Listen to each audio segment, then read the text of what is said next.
the idea for Convocation came because of the book that at that time Father Gerard Lair at Delbarton flipped to me when I was very young in the monastery.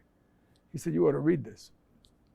And Gerard was a voracious reader and a thinker, and eventually became the abbot in Morristown, and was just an all-around really, really good guy and a good friend. And he said, "You ought to read this." I was sitting in his room one night for something, I forget what we were talking about. And the book was The Headmaster by John McPhee, about Frank Boyden, the long-serving head of school at Deerfield Academy in Massachusetts. So I read it, and Boyden used to have a meeting every Sunday night in the main building. He didn't have an office. He had his desk in the middle of the main hallway, so he could see everybody every day. I said, "Wow, that's a really good idea." And having grown up here in locker rooms, I mean, I was a terrible athlete, but I spent a lot of time in locker rooms with learning about team. And so that would be a great idea. So we did it. And then I said, "Well, we're going to do it every day."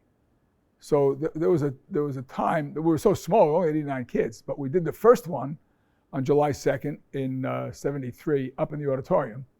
And we had, Mayor Gibson was here, and so it was, I think Joe Frasina may have come as well, as a matter of fact, who was an official in the city, graduated from the class in 1952.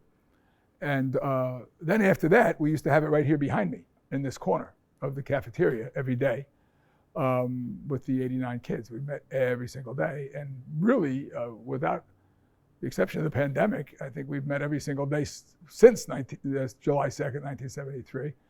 And it became, it didn't take me long to figure out that it's the most important thing we do. Because if you want to build community, it's important that the community sees itself on a regular basis. And I would say when they're this young, on a frequent basis. And so therefore every day became the practice rather than just once a week like Deerfield had done it with under Boyden.